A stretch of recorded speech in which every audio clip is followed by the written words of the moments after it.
সময় ও স্রোত কারো জন্য থেমে থাকে না, চলতে থাকে আপন গতিতে। পেরিয়েছে দুদিন, অর্থাৎ হিয়ার বিয়ের দ্বিতীয় দিন আজ। কালকে নাকি নাফিরা ওকে নিতে আসবে। কি অদ্ভুত না! কিছুদিনের ভেতরেই কিভাবে হিয়ার জীবনটা পাল্টে গেল। প্রথমে রাজের ধোঁকা, তারপর রুহির পাল্টে যাওয়া, এখন আবার বিয়ে। কিভাবে কি হয়ে গেল হিয়া কিছুই বুঝতে পারে না। তখন মাঝরাত। হিয়া বিষণ্ণ মনে বসে আছে জানালার পাশে। বাতাসের মৃদু হাওয়া জানালার সদে পর্দাগুলো উড়ছে, লম্বা চুলগুলো ফ্লোরে গড়াগড়ি খাচ্ছে। সেদিকে মেয়েটার কোনো খেয়ালই নেই। সব কিছুর উপর সে মহা বিরক্ত হয়ে গেছে। হ্যাঁ, কালকে সকালে নাকি তাকে চলে যেতে হবে। যে মেয়েটার বিশ্বাসী হচ্ছে না তার বিয়ে হয়েছে, তাকে নাকি কালকে শ্বশুরবাড়িতে যেতে হবে। হিয়া কিছুই বুঝতে পারছে না। মায়ের কাছ থেকে হিয়া জেনেছে রুহি তার বিয়ের বিষয়ে জানে না। এটাও চিন্তার বিষয়। কেন রুহি বা রাজকে জানানো হয়নি তার বিয়ের কথা? শুধুই কি সারপ্রাইজ দেওয়ার জন্য, নাকি এর ভেতরে কোনো গল্প আছে যা হিয়া জানে না? তারপর নাফিকে সে প্রপোজ করলো, অথচ নাফি তাকে রিজেক্ট করলো। আবার হুট করেই নাফির সাথে তার কিভাবে বিয়ে হলো? সব কিছু হিয়ার মাথার উপর দিয়ে যাচ্ছে, তালগোল পাকিয়ে যাচ্ছে সব কিছু। হ্যাঁ, এটা ঠিক, সে নাফিকে বিয়ে করতে চেয়েছিল এবং জেসে পড়ে প্রপোজও করেছিল। কিন্তু তারপর তো সে ডিসিশন পাল্টে ফেলেছিল। নাফিকে সে তো ভালোবাসেনি, শুধুই ব্যবহার করতে চেয়েছিল। যেই মানুষের কাছে সে রিজেক্ট হয়েছে, তার সাথে কিভাবে সংসার করবে মেয়েটা? এমনিতেই ওদের বিয়ের পরে নাফির সঙ্গে একবারও কথা হয়নি হিয়ার। যদিও নাফি বহুতবার কল করেছিল, কিন্তু হিয়া রিসিভ করেনি। কি বলবে সে কল রিসিভ করে? হিয়ার মন খারাপের আরেকটা কারণ হলো মাকে ছেড়ে চলে যেতে হবে। হিয়ার যে মা ছাড়া এই দুনিয়ায় কেউ নেই, আর হিয়ার মায়েরও যে নেই। মাকে ছাড়া হিয়া খুব বেশি দিন কোথাও থাকেনি। ওই বাড়িতে কিভাবে থাকবে হিয়া? আরও বিয়েটা যদি স্বাভাবিকভাবে হতো তাহলে কোনো কথা ছিল না। এভাবে হঠাৎ বিয়ে, হঠাৎ শ্বশুরবাড়ি, এভাবে কারো বিয়ে হয়? তাও তো হিয়ার ভাগ্য ভালো, বড় চাচ্চুর কথায় তাকে 3 দিন সময় দেওয়া হয়েছে রেডি হওয়ার জন্য, বাস্তবতা মেনে নেওয়ার জন্য। না হলে তো নাফি সেদিনই তাকে নিয়ে যেতে চেয়েছিল। সেদিন নাফিদের বাড়িতে নিয়ে গেলে হিয়ার কি হতো? সেদিনের কথা ভাবতেই হিয়া নড়ে চড়ে বসল। নাফির কথা মনে পড়তেই মেয়েটা বিরক্ত হলো। নাক মুখ কুঁচকে বিড়বিড় করে বলল, ফাউল লোক কোথাকার। হিয়ার মনে পড়ে দুদিন আগে তার বিয়ের পরের মুহূর্তের কথা। নাসিমা চুড়ি পরানো শেষ হয়েছে। যেহেতু নাফির বিয়ে হয়েছে, তাই হিয়াদের বাড়িতে তো আর আজ রাত থাকা যাবে না। কিছুক্ষণ কথাবার্তার পর নাসিমা কামরুল হাসানকে বললেন, তাহলে আজ আমরা উঠি ভাই সাহেব, আমাদের নতুন বৌমাকে খুব শীঘ্রই নিয়ে যাব আমরা। সবাই সহমত পোষণ করলেও নাফির বাচ্চা নাফি বলে উঠল, সে কি, ওকে নিয়ে যাব না? বিয়ে তো হয়ে গেছে, এখন আবার কি সমস্যা? নাসিমা বিস্ফোরিত নয়নে তাকালেন ছেলের বাণে। তার সন্দেহ হলো এটা কি তার ছেলে নাকি অন্য কেউ। নাফি তো এমন নয়, সবে বিয়ে হলো। তার নাম শুনে মেয়েটা জ্ঞান হারালো। মেয়েটা তো বিশ্বাসই করতে পারছে না তার বিয়ের কথা, আর এখনই নাকি ওকে বাড়ি নিয়ে যাবে। নাসিমা কিছু বলবেন তার আগেই কামরুল হাসান বললেন, রুহিরা ফিরলে না হয় একেবারে যাক, তখন তো এমনিতেই বড় করে বিয়ে হবে। নাফি নাকচ করে বলল, না না আঙ্কেল, আমি চাইছি ওরা দুজন এসে আমার স্ত্রীকে আমার বাড়িতে দেখুক, তাহলে ওরা আরো বেশি অবাক হবে। আমি চাই আজই আমার ওকে নিয়ে যেতে। নাফির কথা শুনে হিয়া আবারও কেঁদে উঠল। হেলেনার বুকে মাথা গুজে কাঁদতে কাঁদতে বলল, আম্মু, আমি যাব না শ্বশুর বাড়ি, আমি যাব না ওনাদের বাড়ি। কামরুল হাসান বললেন, বাবা, বিয়ে যখন হয়ে গেছে, বউ তো তোমারই। যেহেতু সব হঠাৎ হয়েছে, আমাদের মেয়েটা তো এখনো পুরোপুরি মেনে নিতে পারেনি। 2টা দিন সময় দাও মেয়েটাকে ধীরে সুস্থে, তারপর না হয় নিয়ে যেও। নাফির অনিচ্ছা থাকা সত্ত্বেও মেনে নিতে হলো কামরুল হাসানের কথা। কথা হলো 3 দিন পর নাফি ও নাফির কিছু কাছের মানুষরা এসে হিয়াকে নিয়ে যাবে। আর যেহেতু বিয়েটা এক প্রকার চুরি করে হচ্ছে, তাই কেউ জানবে না এখন। পরে আনুষ্ঠানিকভাবে হিয়াকে আবারও উঠিয়ে নেওয়া হবে। সেই দিনের কথা ভেবে হিয়া দীর্ঘশ্বাস ছাড়ল। মনে পড়ল নাইমের কথা। এই কয়েকদিনে হিয়ার একটুকু কথা হয়নি নাইমের সাথে। এত সব যে ঘটে গেল নাইমকে তো জানাতে হবে।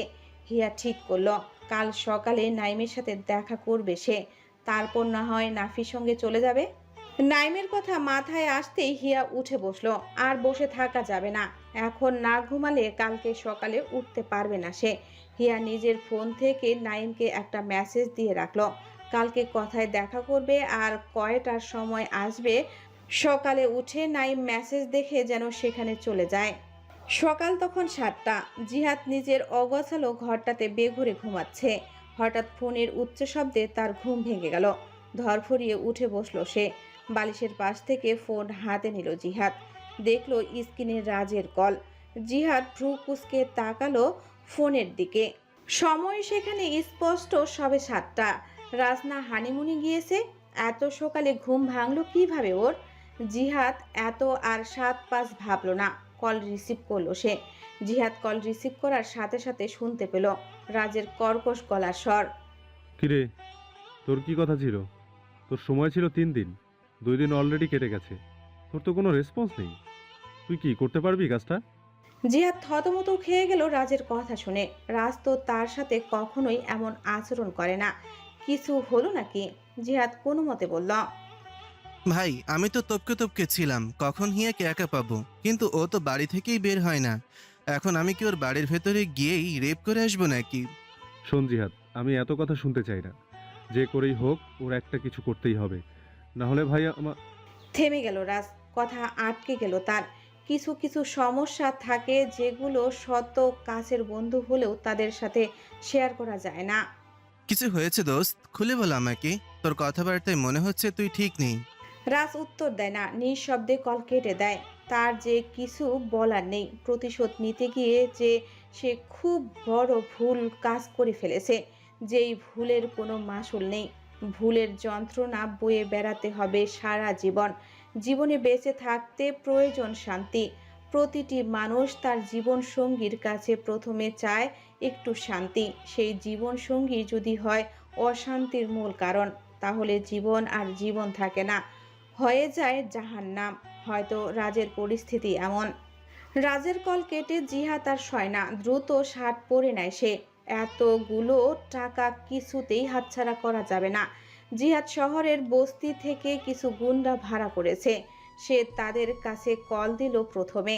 হিয়ার বাড়ির সামনে গিয়ে নজর রাখতে হবে, কে কি করছে, কোথায় যাচ্ছে, সবকিছু নজরে রাখতে হবে। তারপর ঝোপ বুঝে কোপ মারতে হবে। হিয়ার ঘুম ভাঙতে ভাঙতে বেজে গেল 9টা। আজকে যেহেতু মেয়েটা চলে যাবে তাই আর কেউ ডাকলো না হিয়াকে। হিয়া 9টার সময় উঠে দ্রুত ফ্রেশ হয়ে নিল। কোনো রকম জামা কাপড় বদলে সাধারণ একটা 3 পিস পরল সে। মাথায় হিজাব বেঁধে বেরিয়ে পড়ল নাইমের সঙ্গে দেখা করার উদ্দেশ্যে। নাইমকে সে আসতে বলেছিল একটা পার্কে, সেখানের উদ্দেশ্যে হিয়া রওনা হলো। মাঝখানে কাটলো কিছু সময়। যথাযথ স্থানে পৌঁছাতে পৌঁছাতে হিয়ার বেজে গেল 10টা। খুব আশা নিয়ে হিয়া এসেছিল, কিন্তু পার্কে আসার পর হিয়ার মনটা খারাপ হয়ে গেল। নাইম আসেনি এখানে। বাসা থেকে তাড়াহুড়া করে আসায় ফোনটাও আনা হয়নি তার। এখন কি করবে মেয়েটা? হিয়া মনক্ষুণ্ণ হলো ভীষণ। তার কপালে কোন কুফা লাগলো কে জানে। এসব অঘটন তার সাথেই কেন হচ্ছে? হিয়া সারা পার্ক খুঁজল নাইমকে, কিন্তু দুর্ভাগ্যবশত কোথাও খুঁজে পেল না। অর্থাৎ নাইম আসেনি। হিয়া পার্কে বসে অপেক্ষা করতে লাগলো। অনেকটা সময় কাটার পর নাইম এলো না। প্রায় 12টার দিকে হিয়া মন খারাপ করে বাসার দিকে রওনা হলো। বিকেলেই তো তাকে নিতে আসবে, আর দেরি করলে চলবে না। হিয়া পার্ক থেকে বেরিয়ে রিকশার জন্য দাঁড়ালো রাস্তায়। আজ তার সাথে সব কিছু খারাপ হচ্ছে।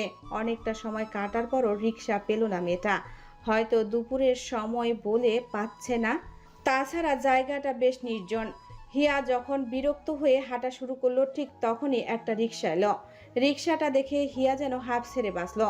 অবশেষে সে বাড়ি ফিরতে পারবে। সে রিকশায় চড়ে বসলো। এরপর রিকশা চলতে শুরু করলো আপন গতিতে।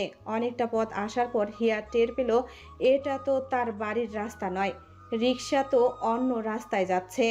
হিয়া প্রথমে ভালোই ভাবলো, মধ্যবর্ষী রিকশাওয়ালাকে বলল, আঙ্কেল কোথায় নিয়ে যাচ্ছেন আমায়? এটা তো আমার আমার বাসার রাস্তা নয়।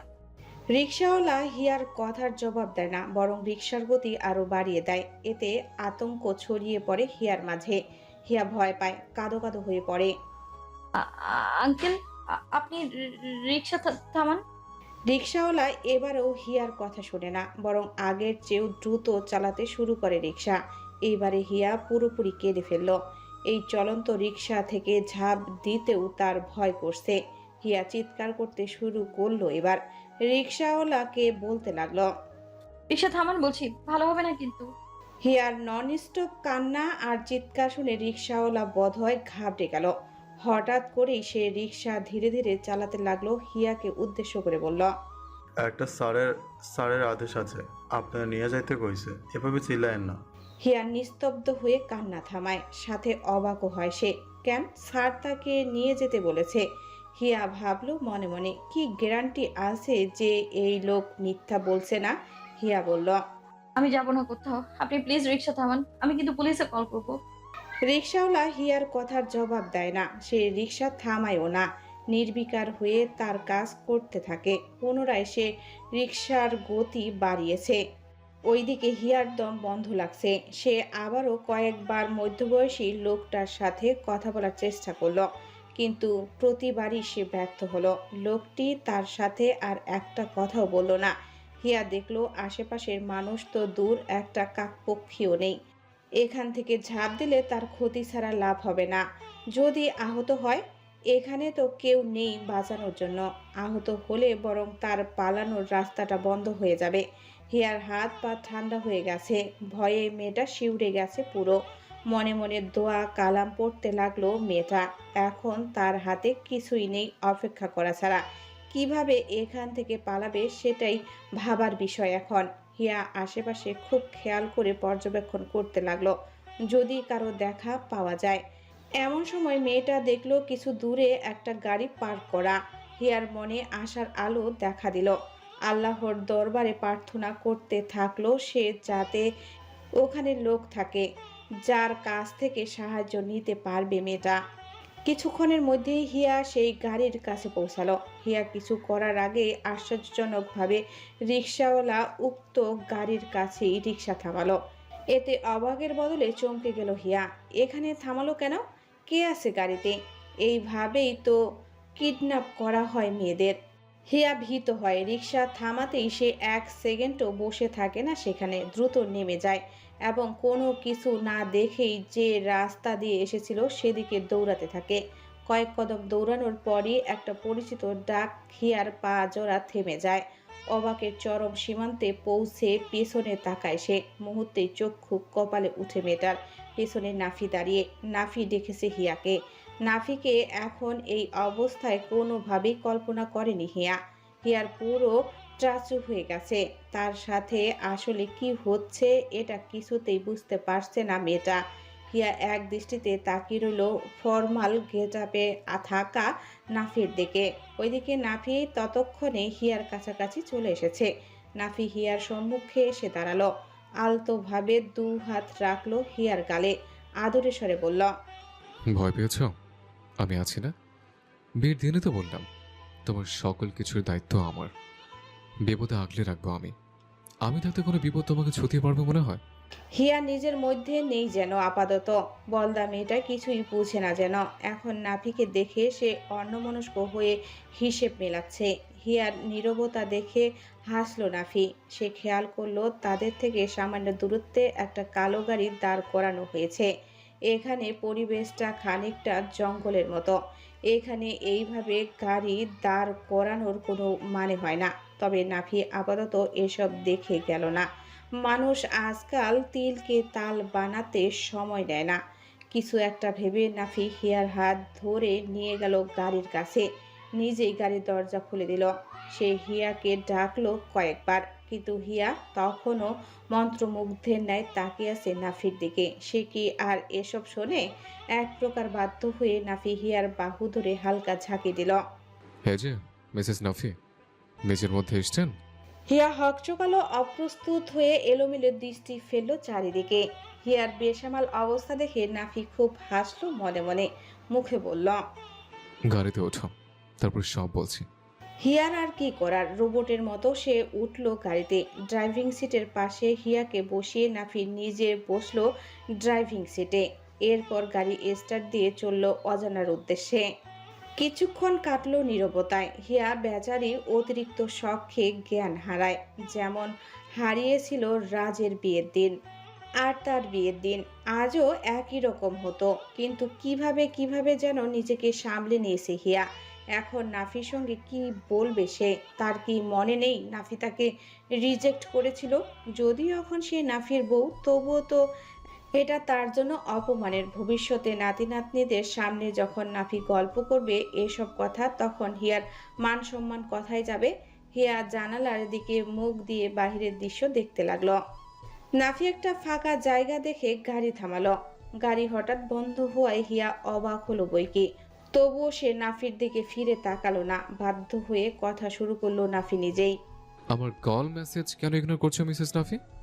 অপরিচিত নামের ডাক শুনে থমকালো হিয়া। কি আশ্চর্য, এখন এটাই তার পরিচয়। হিয়া কোনো মতে আওড়ালো, এমনি। এমনি কেন? হিয়া তখনও অন্যদিকে তাকিয়ে। নাফির দিকে তাকাতে যে লজ্জা লাগছে তার। এমনি। কি এমনি? হিয়া ফের বলল, এমনি। নাফি তপ্ত শ্বাস ফেলল। এই মেয়ের মাথা নিশ্চিত খারাপ আছে। নাফি নিজের সেট বেল্ট খুলে একটু এগিয়ে গেল হিয়ার দিকে। নাফির নড়াচড়া বুঝতে পারল সে। ঘুরে দেখতে গেল ব্যাপারটা। সাথে সাথে দুজনের দূরত্ব কমে আসে। হিয়ার নাক ছুঁয়ে যায় নাফির নাকে। বিনিময়ে হয় দুজনের মোহিত দৃষ্টি। কেউ কিছু বলে না, কোনো টু শব্দ পর্যন্ত হয় না। শুধু চোখে চোখে বিনিময় হয় না বলা কিছু কথা। এভাবেই কাটে কয়েকক্ষণ। বেশি ভয় পেয়েছো? হঠাৎ নাফির কথাতে চমকে ওঠে হিয়া। ঘাড় নেড়ে জানায় ভয় পায়নি। নাফি হিয়ার গাল স্পর্শ করে আবার। যে স্পর্শে কেঁপে ওঠে হিয়া। এর পরপরই নাফি বলে ওঠে, সরি প্রীতমা, আমি জানি তুমি ভয় পেয়েছো। জাস্ট একটা সারপ্রাইজ দিতে চেয়েছিলাম, বুঝতেই পারিনি এতটা ভয় পেয়ে যাবে। হিয়া কোনো উত্তর দেয় না, দৃষ্টি নিচে নামিয়ে রাখে। তুমি কল রিসিভ করছো না বিধায় আজকে আম্মুকে কল করেছিলাম, তোমার খবর জানতে চাইলাম। বলল তুমি আমার ফ্রেন্ডের সাথে দেখা করতে গেছো। তখনই ভাবলাম একটু দেখা করা যাক। আমি এসে দেখলাম তুমি একা একা বসে আছো, আর তখনই পরিকল্পনা করলাম। হিয়ার মনে পড়ে আসার সময় মাকে বলে এসেছিল কথায় দেখা করবে তারা। মা নিশ্চয়ই নাফিকে বলে দিয়েছে। হিয়া কিছু বলে না। নাফির স্পর্শে সে লজ্জা পাচ্ছে, যা হিয়ার মুখের দিকে তাকালেই বোঝা যাচ্ছে। নাফি এই ব্যাপারটা এনজয় করছে আপাতত। হিয়ার চুপ থাকা দেখে নাফি বুঝলো মেয়েটা আজকে নিশ্চয়ই চুপ থাকার শপথ করে এসেছে, না হলে হ্যাঁ হুঁ কিছু তো একটা বলবে। নাফি এবারও ব্যর্থ শ্বাস ফেলল। গাড়ি স্টার্ট করলো ফের। এইবার গাড়ি সোজা গিয়ে থামলো হিয়াদের বাড়ির সামনে। বাড়ির সামনে আসতে পেরে হিয়া তো মহা খুশি। নাফি গাড়ি থামাতেই হিয়া নামতে উদ্যক্ত হলো। এতে বাদ সাধলো নাফি। এত ব্যস্ত কেন মিসেস? আর কিছু না বলে ব্যাক সিট থেকে কয়েকটা প্যাকেট আনলো সে। কয়েকটি বলতে বেশ কয়েকটি। হিয়া এতক্ষণ খেয়াল করেনি এসব। নাফি কোনো কথা না বলে হিয়ার হাতে ধরিয়ে দিল সেসব। ফের হিয়ার অনেকটা কাছাকাছি এসে বলল, এখানে যা যা আছে তাই দিয়ে সাজবে আজ। আমি খুব শীঘ্রই আসছি।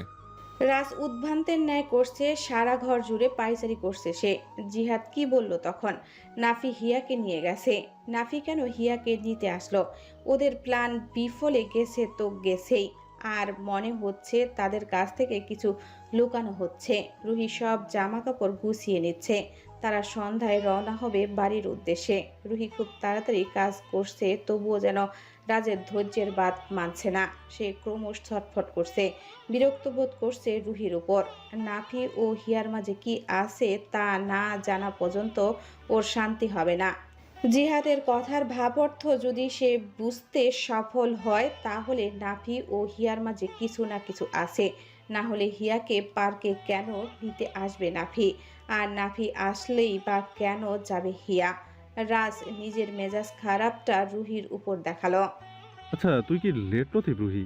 একটু তাড়াতাড়ি তো করতে পারো নাকি? রাজের কথা শুনে রুহি খেকিয়ে উঠল। এমন না যে সে দুশ্চিন্তা করছে না, তারও চিন্তা হচ্ছে। রুহি ঝাঁঝালো কণ্ঠে রাজকে বলল, তোমার চোখ কি অন্ধ? দেখতে পাচ্ছ না আমি কত তাড়াতাড়ি করছি? পারলে তো হেল্প করতে পারো নাকি? রাজ তেড়ে গেল রুহির দিকে। রুহির চোয়াল শক্ত করে ধরল ও শক্ত গলায় বলল, খুব চোপা চলে তাই না? যা হয়েছে তোর জন্যই তো হয়েছে। তখন নেচেছিস কেন আসার জন্য? রুহি ঝাড়া মেরে সরিয়ে দিল রাজকে। রাজের কলার ধরে বলল, খবরদার, ফার্স্ট অ্যান্ড লাস্ট ওয়ার্নিং দিলাম। আমার গায়ে হাত তোলার কথা স্বপ্নেও ভেবো না। আমি কিন্তু ছাড়বো না তোমাকে। রাজ ঢোক গিলল। বুঝতে পারলো তার এমন রিয়াক্ট করা ঠিক হয়নি। রাজ রুহিকে টেনে কাছে দিল। রুহির কোমরে পেঁচিয়ে ধরে বলল, সরি জান, আসলে মাথাটা একটু গরম হয়ে গেছে। তুমি শুনছো না জিহাদ কি বললো? রুহির রাগ কমলো না। হ্যাঁ শুনেছি, ওদেরকে দেখে মনে হচ্ছিল ওরা খুব ক্লোজ, তাই তো? তাই বলে তো তুমি আমার সাথে সাথে এমন করতে পারো না। রাজ নত হলো, নমনীয় গলায় বলল, আচ্ছা, আই এম সরি বেবি, আর হবে না। রুহি মিসকে একটা হাসি দিল। রুহি কখনো কাঁচা কাজ করে না। হিয়াকে কষ্ট দিতেই এই বিয়েটা করা, কিন্তু বিয়ে যখন হয়ে গেছে এখন তো আর এটাকে অমান্য করা যাবে না। যদি রাজ কখনো ওকে ছেড়ে দিতে চায় বা কখনো দুর্ব্যবহার করে, তাই জন্য তো রাজের বিরুদ্ধে সে ভালোই প্রমাণ রেখেছে। রুহি বলল, যা করার তা করো, ভুলে যেও না তুমি কি করেছো। সম্পূর্ণ কল রেকর্ড আছে আমার কাছে। রাজ যে ভয়ঙ্কর রেগেছে তা ওর মুখ দেখেই বোঝা যাচ্ছে। তাতে অবশ্য রুহির কিছু যায় আসে না। সে রাজের মুখের দিকে তাকিয়ে রইল জবাবের জন্য। রাস্তা দেখলো এবং বুঝলো। সে কল্পনা করেনি রুহি এমন কিছু করতে পারে। এখন ফেসে যেহেতু আছে, কি আর করার। রাজ বলল, ঠিক আছে, মনে থাকবে। রাজের উত্তর শুনে রুহি বাঁকা হাসে। সে আবারও নিজের কাজে মন দিল। আর রাজ লজ্জায় হিমমনতায় হাঁসফাঁস করতে লাগলো। বেচারার অবস্থা দুদিনেই নাজেহাল। রুহি যে খুব ডেঞ্জারাস তা আর বুঝতে বাকি নেই ওর। ওইদিকে অবস্থাও খারাপ। কি হচ্ছে কিছুই বুঝতে পারছে না বেচারা। বিশাল আকৃতির ড্রয়িং রুমে বসে আছে নাফি। শুধু সে নয়, আরও কয়েকজন আছে। ঘর ভর্তি মানুষ যাকে বলে। যদিও এসব হিয়াদের বাড়ির লোক। নাফির আত্মীয় বলতে ওর 3টা মেয়ে ফ্রেন্ড আর 4টা ছেলে ফ্রেন্ড এসেছে শুধু। বিয়ে তো হয়ে গেছে, এখন ঘরোয়াভাবে নিতে এসেছে এই আর কি। খাওয়া দাওয়া সব শেষ, এখন হিয়াকে নিয়ে যাওয়ার পালা। নাফি হিয়ার বড় চাচা কামরুল হাসানের সঙ্গে কথা বলছে, অথচ ওর মন রয়েছে ঘরের ভেতরে, যেখান থেকে কান্নার আওয়াজ আসছে। হেলেনা আর হিয়ার দুজনের কান্নার শব্দ ভেসে আসছে। ওদের কান্না শুনে নাফির উদ্বেগ বাড়ছে। সে বারবার তাকাচ্ছে দোতলার দিকে, যেটা কামরুল হাসান খেয়াল করলেন কয়েকবার। একটা সময় তিনি বললেই ফেললেন, ওরা মা মেয়ে কাঁদছে, তুমি চিন্তা করো না বাবা। আচমকা এহেন কথাতে নাফি হকচকালো। লজ্জা পেল ভীষণ। সে খুক খুক করে কেসে উঠল, তারপর বলল, না আসলে এমনি মানে আঙ্কেল, কান্নার আওয়াজ আসছে তো তাই। হেলেনা মেয়েটাকে অনেক বেশি ভালোবেসে, বুঝলে? আমার ভাইটা মরার পর তো মেয়েটার জন্যই হেলেনা এই বাড়ি ছাড়লো না বাবা। হিয়া শুধু হেলেনার আদরের তা নয়, কিন্তু হিয়া বাড়ির এই প্রতিটি সদস্যের খুব আদরের। বিশেষ করে আমার মেয়েটাকে দেখলে আমার ছোট ভাইটার কথা মনে পড়ে। এই জন্য আমার অনেক ভালোবাসার বাবা ওকে ফুলের মতো মানুষ করেছে। ওর মা, হিয়াটাকে কখনো দুঃখ দিও না। ও একটু ছেলে মানুষ, তুমি না হয় একটু মানিয়ে নিও। কামরুল হাসান কথা বলতে বলতে নাফির হাতে ধরল। মূলত সে এক প্রকার নাফির হাত জোর করে কথাগুলো বলল। কামরুল হাসানের কথা শুনে নাফি উপরতলায় হিয়ার রুমের দিকে একবার তাকালো। এরপর আরেকটা হাত কামরুল হাসানের হাতের উপর রেখে বলল, আপনাকে কথা দিলাম, আমি সজ্ঞানে থাকা অবস্থা ওর চোখে কখনো অশ্রু ছড়তে দেব না। হিয়া আমার স্ত্রী, ওকে ভালো রাখার দায়িত্ব আমার। আমি আমার সর্বোচ্চটা দেবো আঙ্কেল। আশা করছি কখনো হিয়ার মুখ থেকে কমপ্লেন শুনবেন না। কামরুল হাসান খুশি হলেন। যেমনটা চেয়েছিলেন ঠিক তেমনই পেয়েছে হিয়ার জন্য। তিনি নিজের মেজ ভাইকে তাড়া দিতে লাগলেন হিয়াকে নিয়ে আসার জন্য। আজ তোকে পরের হাতে তুলে দিচ্ছি মা। জানিস এই হাত দুটো কত রাত না ঘুমিয়ে তোকে বড় করেছে। তোর বাবার শূন্যতা লুকিয়ে রাখতে গিয়ে কতবার চোখের পানি গিলে ফেলেছে। মা তোকে অনেক ভালোবাসে সোনা। আজ তুই অন্যের ঘরে যাবি, আমি কিভাবে থাকবো এই ঘরে? আমার ঘর থেকে লক্ষ্মী চলে যাচ্ছে, আমার সোনাটা চলে যাচ্ছে, আমি কিভাবে থাকবো মা? হেলেনা কাঁদতে কাঁদতে অজ্ঞান প্রায়, তাকে কোনোভাবেই সামলানো যাচ্ছে না। হিয়ার চাচিরা তাকে নানানভাবে সান্ত্বনা দেওয়ার চেষ্টা করছেন, কিন্তু হেলেনা কিছুতেই থামছে না। সেই সাথে হিয়া তো আছেই। মায়ের কান্না দেখে মেয়েটাও ভীষণ কাঁদছে। হেলেনাকে জড়িয়ে ধরে হিয়া বলতে লাগলো। আমি যাব না আম্মু, তোমার ছাড়া আমি কোথাও যাব না। ঠিক সেই সময় ঘরে ঢুকলো হিয়ার মেজো চাচা। তিনি ঢুকে ওদের কান্না দেখে অবাক হওয়ার ভান ধরে বললেন, হাই হাই, মা মেয়ে কান্নাকাটি করে একদম সাগর বানিয়ে ফেলতেছে, ওদিকে সন্ধ্যা হয়ে যাচ্ছে। হিয়ার বড় চাচি বললেন, আরে আর বলো না মেজো ভাই, হেলেনাকে কতবার বলেছি মেয়েটার সামনে কাঁদিস না, কিন্তু না, ওর কাছে তো কেঁদেই তুলেছে। আরে মেয়েটা তো দূরে কোথাও যাচ্ছে না, তাই না? এই তো যেতে আসতে 2 ঘন্টা সময়, যখন ইচ্ছে যেতে পারবি, যখন ইচ্ছে হিয়া আসতে পারবে। সবাই সহমত পোষণ করলো বড় চাচির কথায়। মেজো চাচা হিয়ার কাছে এলেন, কান্নারত হিয়ার মাথায় হাত বুলিয়ে দিয়ে বললেন, আহা, এত কান্নাকাটি কেন মা? কি হয়েছে? ওখানে রুহি আপা থাকবে, আমরা যাব আসবো, তুমি যখন ইচ্ছা আসতে পারবে, কাঁদছো কেন মা? তিনি এরপর হেলেনার কাছে গেলেন, আগের ন্যায় অবাক হওয়ার মতো করে বললেন, ছোট বউ, তুমি কাঁদছো কেন? এ সময়ে কেউ কাঁদে? হ্যাঁ, ওঠো ওঠো, মেয়েকে নাফির হাতে তুলে দিতে হবে তো। এভাবে কেটে গেল কিছুক্ষণ। তারপর মেজো চাচা সহ হিয়ার চাচিরা সকলে ধরে নিয়ে গেল হিয়াকে আর হেলেনাকে। নাফি কামরুল হাসানের সঙ্গে কথা বলছে খুব মনোযোগে, কামরুল হাসানের ব্যবসার বিষয়ে। হঠাৎ মাহমুদের খোঁচাখুচিতে বিরক্ত হলো। কামরুল হাসানের সাথে কথা বলতে বলতেই সে চোখ মুখ কুঁচকে তাকালো পাশে বসা ওর বন্ধু মাহমুদের দিকে। মাহমুদ মুখে কিছু বলল না নাফিকে, চোখের ইশারায় তাকাতে বলল সামনে। নাফি মাহমুদের দৃষ্টি অনুসরণ করে সামনে তাকাতেই সাথে সাথে তার হার্টবিট মিস হলো। থমকে গেল দুনিয়া। স্নিগ্ধ একটা প্রশান্তি ছড়িয়ে গেল হৃদয় জুড়ে। হিয়া তার দেওয়া উপহারই সেজেছে। নাফি হিয়ার পা থেকে মাথা পর্যন্ত দেখল। সে যা যা দিয়েছিল সবই পড়েছে, একটাও বাহিরের জিনিস নেই। নাফির দৃষ্টি সরল না, নড়লও না, এক দৃষ্টিতে তাকিয়ে রইল প্রিয়তমার দিকে। হিয়াকে সে ডার্ক মেরুন রঙের শাড়ি দিয়েছিল সুন্দর কিছু গহনা। হিয়া সেসব পরেছে। কান্না করতেই মেকআপের 12টা বেজেছে, তবু কি সুন্দর লাগছে। কান্নার তোপে ফুলে যাওয়া চোখগুলো থেকে নাফি চোখ সরাতে পারে না। মেয়েটা তো এমনিতেই অনেক সুন্দর, তার উপর প্রথমবারের মতো নিজের স্বামীর দেওয়া উপহার পড়েছেই যেন তার সৌন্দর্য বহুগুণ বেড়ে গেছে। নাফির বন্ধুরাও হিয়ার থেকে চোখ সরাতে পারছে না। নাফি মুগ্ধ নয়নে দেখছে তার স্ত্রীকে। এখানে কার কি বলার আছে, কিন্তু ওই যে থাকে না কিছু বাদর বন্ধু বান্ধব, ভাই ব্রাদার, তাসরিক সবার সামনেই বলে উঠল, নাফি ভাই, আমার চোখটা সরাও এবার, ভাবি পালিয়ে যাচ্ছে তো, আমাদের ফিরতে হবে কিন্তু। নাফি বেচারা আবারও লজ্জায় পড়ে গেল, কিন্তু সবার সামনে কিছু বলতেও পারল না। তাসরিফের কথা শুনে সে সামনে তাকালো, দেখলো সত্যি সত্যি হিয়াকে তার একদম মুখোমুখি দাঁড় করানো হয়েছে। নাফি এবারে খুব কাছ থেকে হিয়াকে দেখলো। তার হিয়া, তার ভালোবাসা।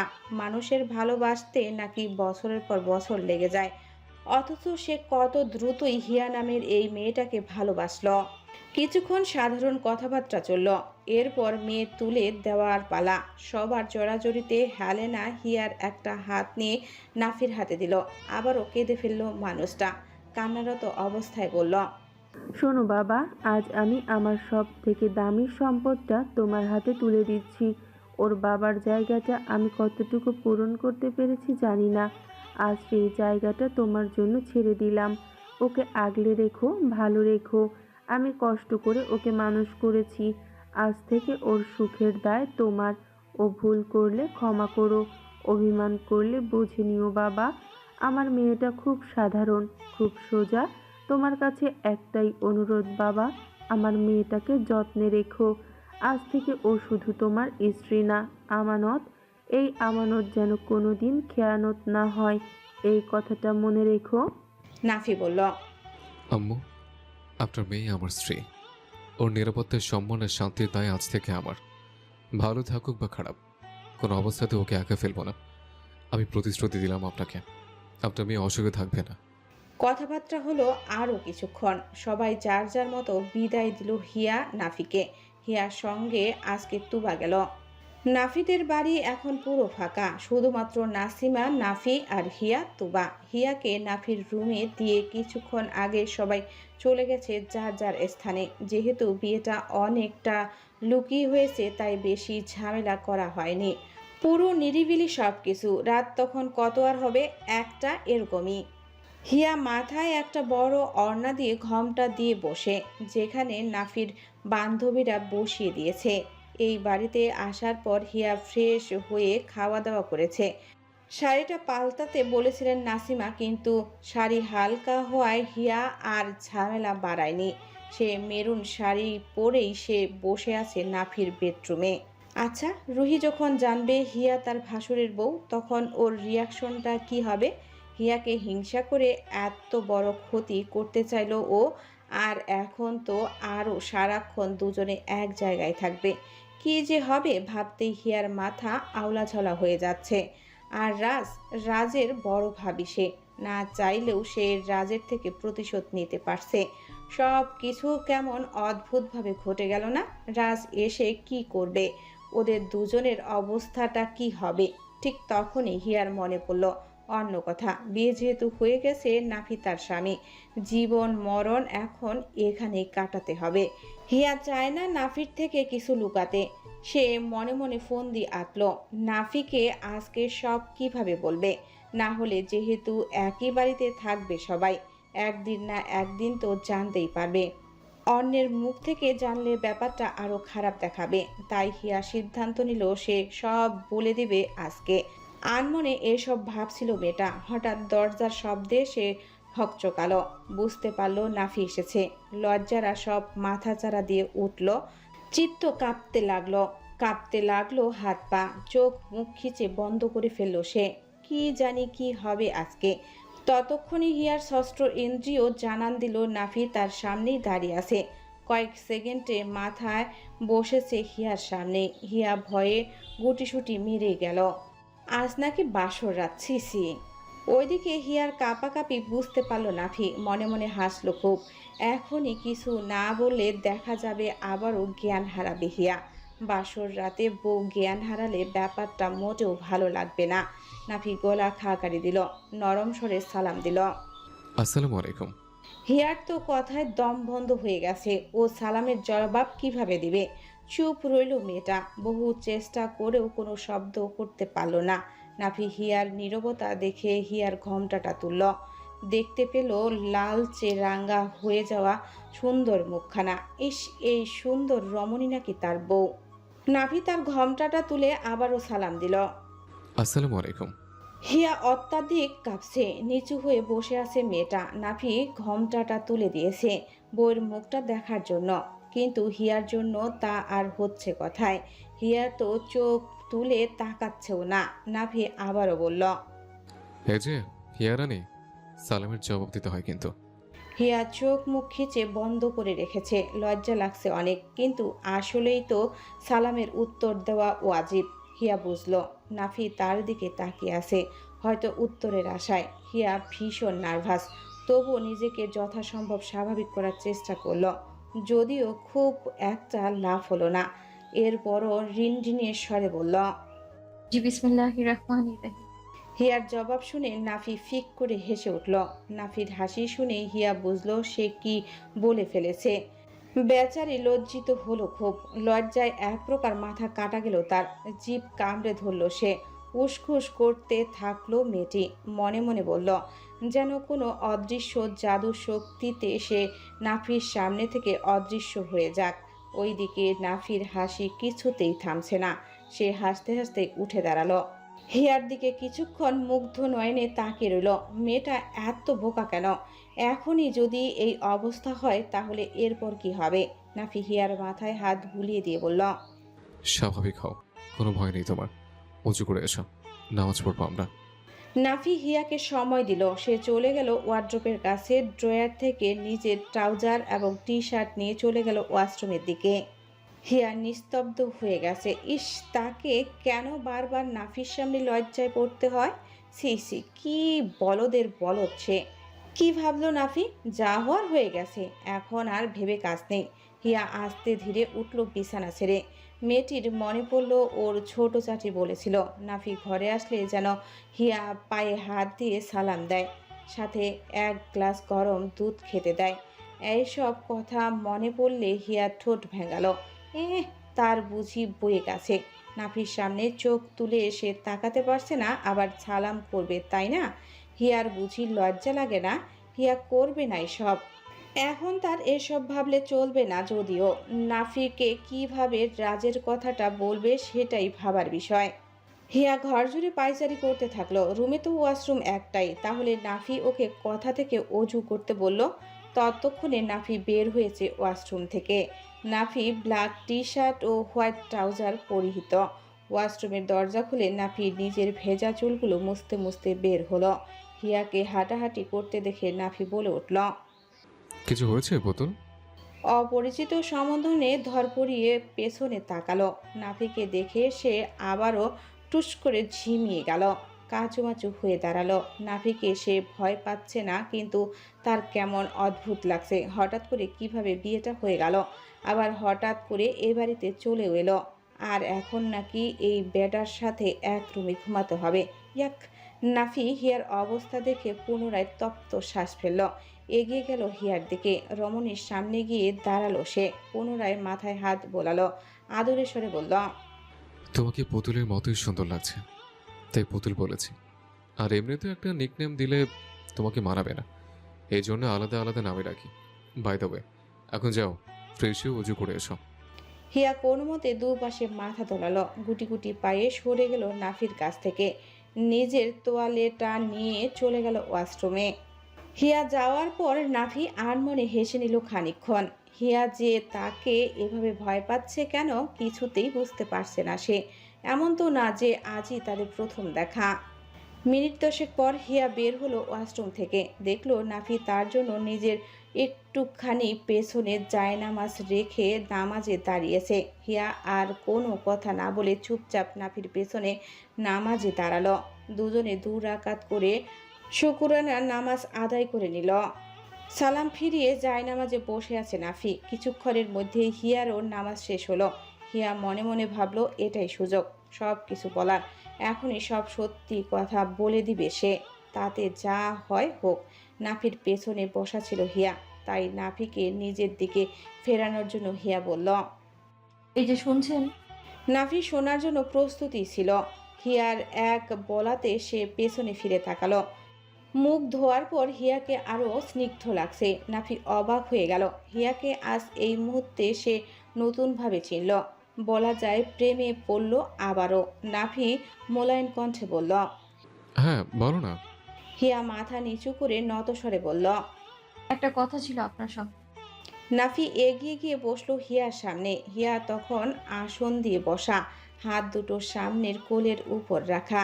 নাফি হিয়ার একটা হাত নিজের হাতের মধ্যে নিল, আদুরে স্বরে বলল, আচ্ছা, সব কথা শুনবো তোমার, 1 মিনিট। নাফির ঠান্ডা হাতের স্পর্শে কেঁপে উঠল হিয়া, তবে ওর কথার প্রতিউত্তর করার স্পর্ধা দেখালো না। আবারও মাথা নিচু করে বসে রইল এবং হিয়াকে কিছু বোঝার সুযোগ না দিয়ে বলতে শুরু করলো, প্রিয়তমা, আজ এই পবিত্র মুহূর্তে আমাদের একসাথে জীবন শুরু করার এই প্রথম রাতে আমি তোমার সামনে দাঁড়িয়ে নিজেকে সবচেয়ে ভাগ্যবান পুরুষ মনে করছি। সৃষ্টিকর্তা আমাকে শুধু একজন সঙ্গী দেননি, দিয়েছেন তোমার মতো একজন রূপসী, গুণসী জীবনসঙ্গিনী। তুমি তার দেওয়া সে অনন্য তফা, যা পাওয়ার জন্য আমি হয়তো সারা জীবন প্রার্থনা করেছি। এই নবজীবন শুরুর লগ্নে আমি প্রতিজ্ঞা করছি, তুমি যেভাবে আমার জীবনে এসছো, এক অপার আশীর্বাদ হয়ে আমি তোমার জীবনকে সুখে শান্তিতে ভরিয়ে দেব। তোমার প্রতিটি হাসি, প্রতিটি আশা, প্রতিটি স্বপ্নকে আমি আমার নিজের মতো লালন পালন করব। তুমি আমার জীবনের সেই ফুল, যার সুঘ্রাণে আমার প্রতিটি দিন মোহিত হবে। আজ থেকে আমরা দুজনে এক হয়ে গেলাম। এই নতুন যাত্রায় তুমি আমার পাশে থেকো, এই কামনা সৃষ্টিকর্তার কাছে। তোমাকে পেয়ে আমার জীবন সার্থক হলো প্রিয়তমা। কথাগুলো বলে নাফি একটি বক্স সামনে আনলো। কিছু সময়ের মাথায় বক্সটি উন্মুক্ত করলো নাফি।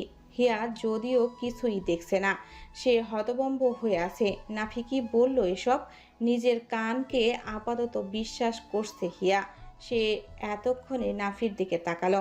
ঠিক সে সময়ে নাফি উন্মুক্ত বক্সটি হিয়ারের সামনে ধরল। তাতে দুটি সোনার নূপুর। নাফি হিয়াকে আরেক দফা অবাক করে দিয়ে বলল, প্রিয়তমা, আমাদের নতুন জীবনের এই প্রথম রাতে আমি তোমার হাতে এই ছোট্ট উপহারটি তুলে দিলাম। এটা শুধু একটি উপহার নয়, এটা আমার ভালোবাসার প্রতীক হিসেবে জানো, আমাদের সম্পর্কের একটি স্মারক যা আজ থেকে শুরু হলো। যেমনই উপহারটি মূল্যবান, তার চেয়ে কোটি গুণ বেশি মূল্যবান তুমি আমার জীবনে। আজ থেকে আমাদের সমস্ত স্বপ্ন, আশা এবং ভালোবাসা একসাথে গাঁথা হবে। এই উপহারটি আমাদের সুখী ভবিষ্যতের একটি প্রতিশ্রুতি। আশা করি তুমি এটা পছন্দ করবে এবং প্রতিবার এটা দেখে মনে পড়বে আজকের এই রাতের কথা, যখন থেকে আমরা একে অপরের হয়েছে। হিয়া অন্য জগতে হারিয়ে গিয়েছে। সে নাফির চোখের দিকে তাকানোই ছিল। নাফিও হিয়ার চোখের দিকে তাকালো। মিলিত হলো দুটি মুগ্ধ চোখের। কিছুক্ষণ কাটলো ওভাবেই। হিয়া টনক নড়ল নাফির কথাতে। পছন্দ হয়েছে পুতুল? হিয়া সত্যিকার পুতুলের ন্যায় নাফির কথাতে সায় জানালো। মাথা ঝাঁকিয়ে নরম স্বরে বলল, হ্যাঁ হয়েছে। নাফি এরপর নিজের হাতে হিয়ার পায়ে নূপুর জোড়া পরিয়ে দিল। হিয়া তো তখনও অন্য দুনিয়ায়। কি হচ্ছে আদৌ সে বুঝতে পারছে কিনা সন্দেহ। হিয়া এরপর স্বাভাবিক হলো নাফির আরেকটি কথাতে। কি বলতে চেয়েছিলে এবার বলো। ওরা দুজন তখনও জায়নামাজে বসে আছে। হিয়া ভাবলো আরেকবার নতুন জীবন হিয়া নতুন করেই শুরু করতে চায়। অতীতে কি হয়েছে না হয়েছে তা নিয়ে ভবিষ্যৎ কোনোভাবেই খারাপ করতে চায় না। হিয়ার হাব ভাবে এটা স্পষ্ট সে নাফির বিষয়ে যথেষ্ট সেন্সিটিভ। হিয়া কিছুক্ষণ ভেবে তপ্ত শ্বাস ফেলল। এখন নাফি কি রিয়াক্ট করবে সেটাই দেখার বিষয়। হিয়া আবার মাথা নিচু করে ফেলল। কেমন একটা ঘুমট গলায় বলল, আমার অতীত সম্পর্কে কিছু বলার আছে আপনাকে। বিয়েটা এত তাড়াতাড়ি হয়েছে যে বলার মতো সুযোগই পাইনি। তাছাড়া এটা কিভাবে বলবো আমি বুঝতে পারছিলাম না। নাফি অমায়িক হাসি দিল একটা। সে ভাবতেও পারেনি হিয়া তাকে রাজের কথা বলবে, তাও আবার এই সময়ে। যেহেতু নাফি জানে, তাই আজ এই পবিত্র সুন্দর রাতটাকে এই অমানুষের জন্য খারাপ করতে চায় না সে। ওইদিকে নাফির একটুখানি নীরবতা হিয়াকে ভাবিয়ে তুলল। সে বুঝতে পারছে না নাফি কি ভাবছে মনে মনে। তাই হিয়া বলা শুরু করল, না না, ভুল ভাববে না, সেরকম খারাপ কিছুই ঘটেনি আমার সঙ্গে। আমি জাস্ট। হিয়া কথা সম্পূর্ণ করতে পারল না, তার আগে নাফি থামিয়ে দিল হিয়াকে। হিয়ার ঠোঁটে আঙ্গুল ছুঁয়ে বলল, হুম, আজ এসব কথা নয়। অতীতে যেটা হয়েছে সেটা অতীতে চলে গেছে। এখন তুমি সম্পূর্ণ আমার। তোমার সম্পূর্ণ স্মৃতিও আমাকে দিয়ে ভরা থাকবে। ওসব ঝেড়ে ফেলে দাও মাথা থেকে। বলছি না, আজ থেকে নতুন জীবন শুরু হলো আমাদের। হিয়া আর কথা বলতে পারলো না। নাফি এরকম কই, সে তো কখনো বুঝতেও পারেনি। হিয়া, সারাদিন অনেক ধকল গেছে তোমার উপর দিয়ে। চলো ঘুমাবে, চলো। নাফি আর কোনো কথা বলতে দিল না হিয়াকে, নিজেও বলল না। আর দুজনে গিয়ে শুয়ে পড়ল বিছানায় এবং বাসর টাসর বাদ দিয়ে দুজনেই পাড়ি জমালো ঘুমের রাজ্যে। ভোর 5টা বাজে। হিয়া উঠেছিল ওয়াশরুমে যাবে বলে, কিন্তু কলিং বেলের শব্দে তা আর হচ্ছে কথায়। নিচে কলিং বেল বেজেই চলছে। হিয়া ওয়াশরুমে না গিয়ে নিচে নামলো দরজা খোলার জন্য। এত সকালে আবার কে এলো? নিচে নামতে নামতে হিয়া ভাবলো, সে নতুন বউ, দরজা খোলাটা কি ঠিক হবে? আর নাফি মাও বোধহয় ঘুমের ঔষধ খেয়ে বেঘরে ঘুমাচ্ছে। কালকে ওই মানুষটির বহুত খাটুনি কেটেছে, তাই হয়তো এত শব্দে জাগতে পারছে না।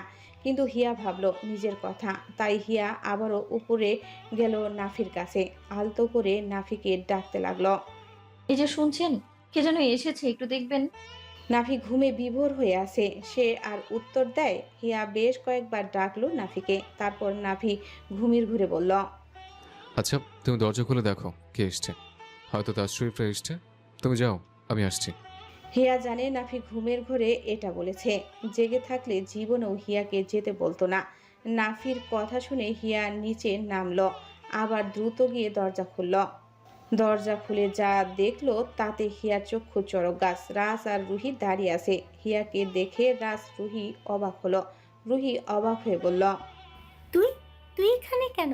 বাড়িতে যাসনি? হিয়া কি বলবে এখন? এটা তো এখন তারও বাড়ি। হিয়া বলল, ভেতরে এসো, তারপর বলছি। হিয়ার উত্তর ওদের ঠিক পছন্দ হলো না। রুহির মনে কুর ডাক ডাকতে লাগলো। কি হয়েছে যা তারা জানে না? রাজ বলল।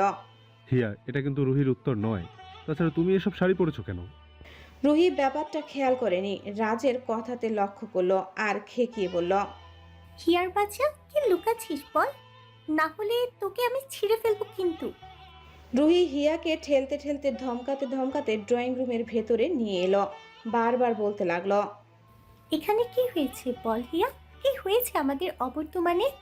হিয়া জবাব দেওয়ার আগেই দোতলা থেকে ভেসে আসে কাট কাট গলার স্বর।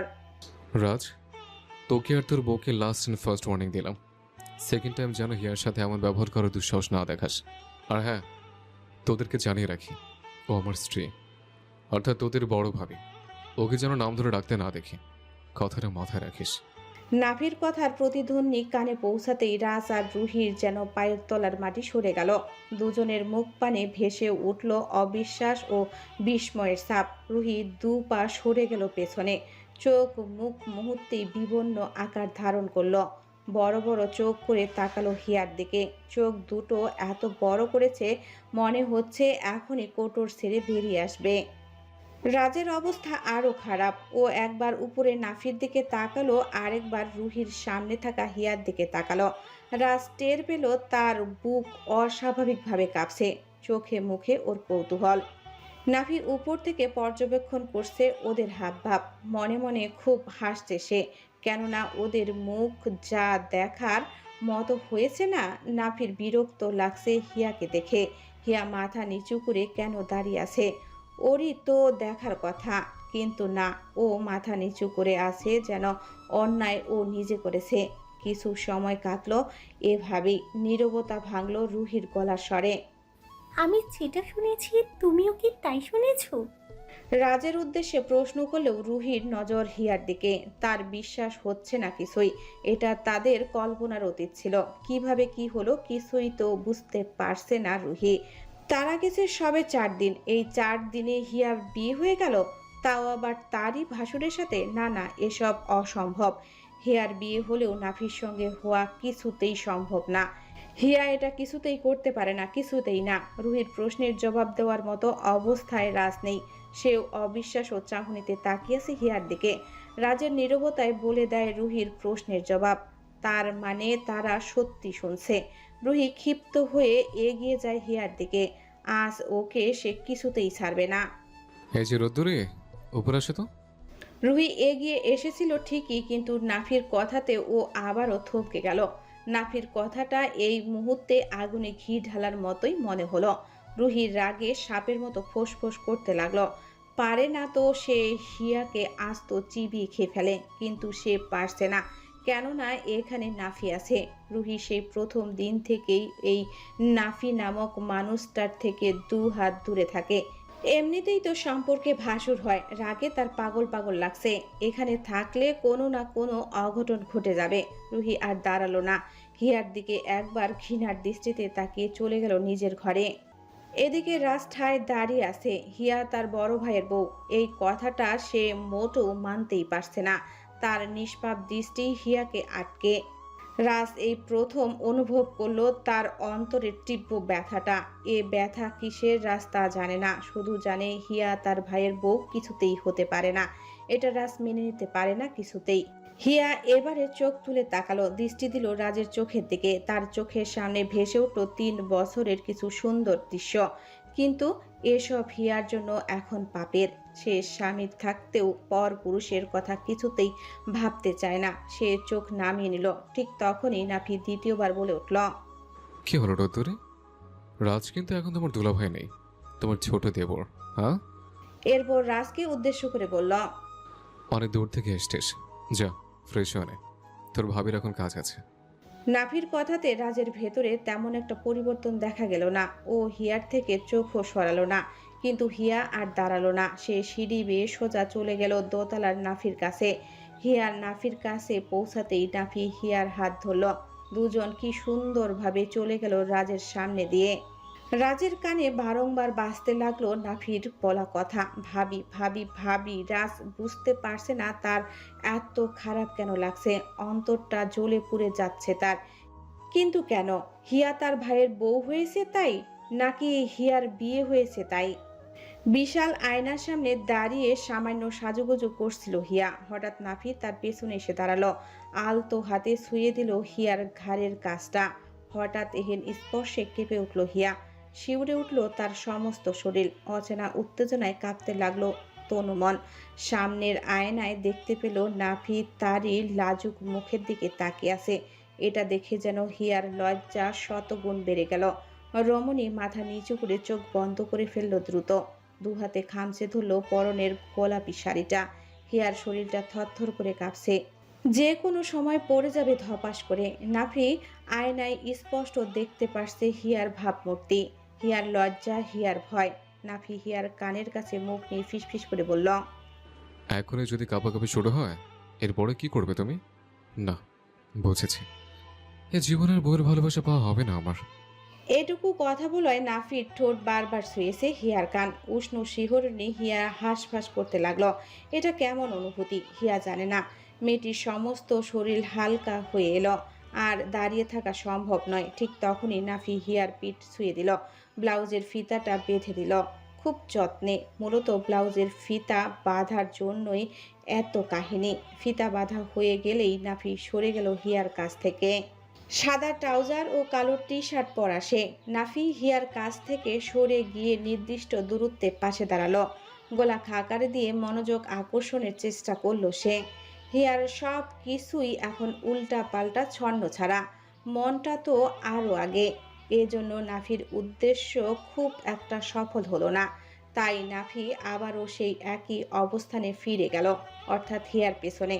তবে সে এইবার আর হিয়াকে স্পর্শ করলো না, শুধু গিয়ে দাঁড়ালো। হিয়াও ততক্ষণে নিজেকে অনেকটাই স্বাভাবিক করে নিয়েছে, তবে সে মাথা তুলেনি এখনো।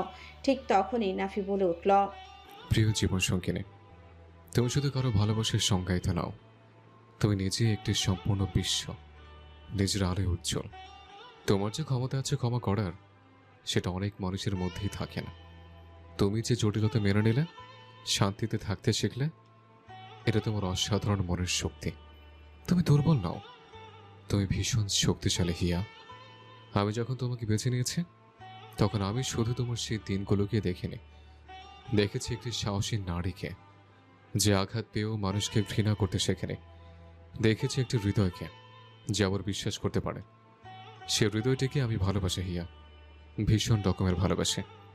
নাফির বলা কথাগুলোর অর্থ হিয়া সাথে সাথেই ধরতে পারল না, কেননা সে তো নাফিকে তার অতীতের বিষয়ে কিছুই জানায়নি, জানাতে পারেনি আর কি। তাহলে নাফি এগুলো কেন বলছে? নাফি কোনোভাবেই জানার কথা নয় হিয়ার অতীত। তাহলে এসবের অর্থ কি? হিয়া চট করে তাকালো সামনের আয়নার দিকে। নাফিও তাকিয়ে আছে, তাই দুজনের চোখে চোখ মিলল। হিয়া এবারে লজ্জায় আড়ষ্ঠতায় সব কাটিয়ে চেয়ে রইল ওর চোখে, যে চোখে স্পষ্ট দেখা যাচ্ছে তার প্রতি অগাধ ভালোবাসা। কিন্তু হিয়া তখনও সন্দিহান। এখনো বেশি বলা হয়নি, ওরা একটু আগেই এসেছে রুমে। এসে হিয়া ফ্রেশ হয়ে নতুন শাড়ি পরে তৈরি হচ্ছিল, আর নাফি আবারও শুয়েছিল। কিন্তু শাড়ি পরে চুলটা বাঁধার সময় হঠাৎ এসে উদয় হয় নাফি, আর তারপর থেকে তো এসব। হিয়া বিচলিত হয়ে গেছে। নাফি বুঝতে পারছে তার কথার অর্থ হিয়া বুঝেনি, এজন্য নাফি ফের বলল, বিভ্রান্ত হওয়ার কোনো কারণ নেই প্রিয়তমা, তোমার এত চিন্তারও কিছু নেই। তুমি আমার স্ত্রী, এটাই বড় সত্য এখন। তাছাড়া আর সব ভুলে যাও। হিয়াকে আর কিছু বলতে না দিয়ে নাফি একটা চেয়ার টেনে আনলো। আস্তে ধীরে নাফি চেয়ারে বসিয়ে দিল হিয়াকে, নিজে হাঁটু গেড়ে বসলো হিয়ার সামনে। ড্রেসিং টেবিলের উপর থেকে কাল রাতের দেওয়া সেই সোনার নুপুর জোড়া হাতে নিল। হিয়াকে অবাক করে দিয়ে নাফি নিজ হাতে নুপুর জোড়া পরিয়ে দিল হিয়াকে। হিয়া তো হতবাক, ও হাঁ করে নাফির কার্যক্রম দেখে যাচ্ছে। একটা কিছু তার বোধগম্য হচ্ছে না, সব কিছু কেমন যেন অদ্ভুতভাবে ঘটে যাচ্ছে তার সাথে। আর যা ঘটছে তা হিয়া থামাতেও পারছে না, কিছু বলতেও পারছে না, শুধু মেনে নিতে হচ্ছে। হিয়া স্বভাবতই লক্ষ্মী মেয়ে, মায়ের আদুরে মেয়ে হলেও সব সময় মাকে সংসারের কাজে সাহায্য করেছে, এটা বলা যায় হিয়ার স্বভাব। স্কুল কলেজ পড়াকালীন সময় ছুটির দিনে ঘুমাতো সে, বাদ বাকি সময়ে ভোরে উঠত আর মায়ের কাজে সাহায্য করত।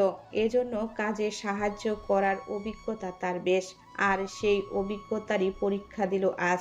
রুম থেকে বের হয়ে দেখলো নাসিমা রান্নাঘরে থালাবাটি পরিষ্কার করছে।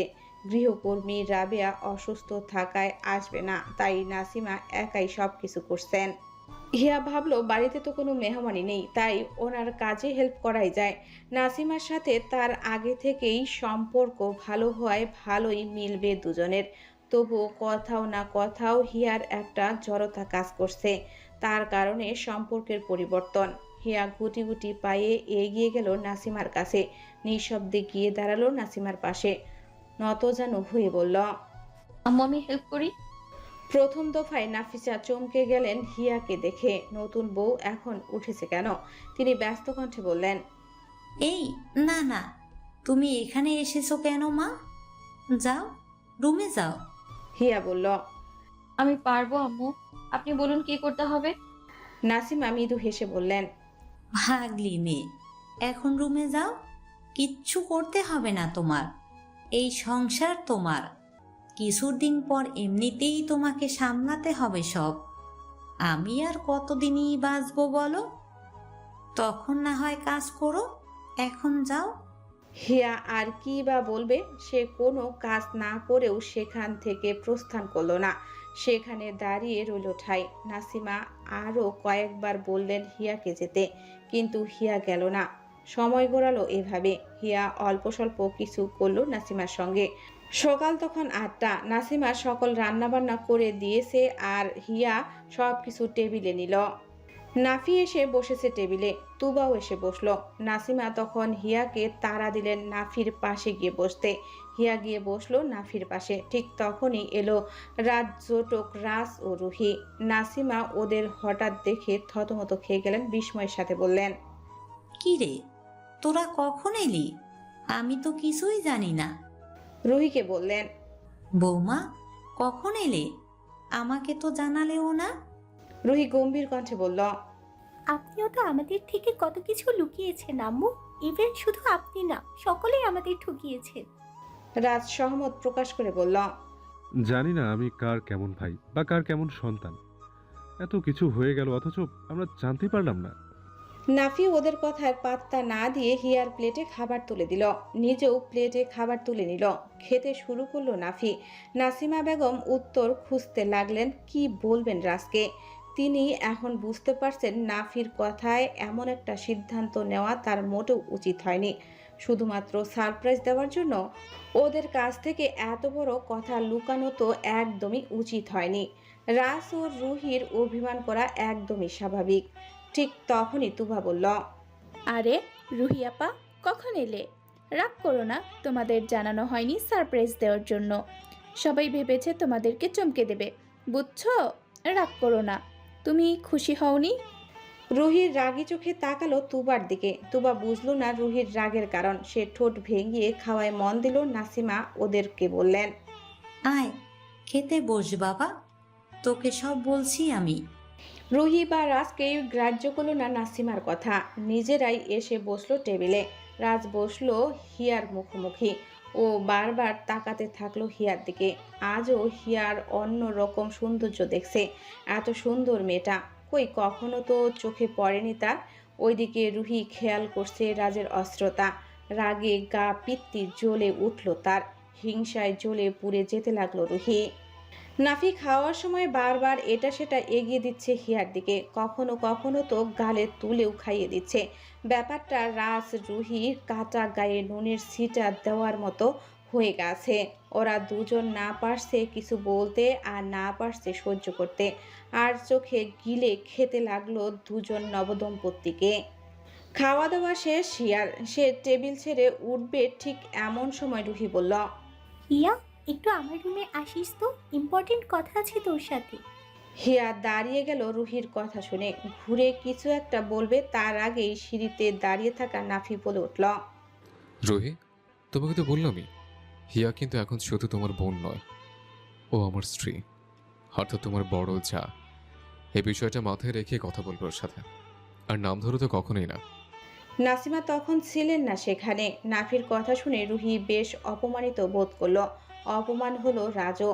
ও তো এখনো মানতেই পারছে না এসব কিছু। ও টেবিলের নিচ থেকে রুহির এক হাত চেপে ধরল। শান্ত হতে বলল ওকে। রুহি দাঁতে দাঁত পিষে বলল। I am sorry. এরপর হিয়ার দিকে ফিরে বলল। ভাবি, একটু আমার রুমে আসবেন? হিয়া মাথা নাড়ল। মুখ দিয়ে কিছু বলার পূর্বেই নাফি আবারও বলে উঠল।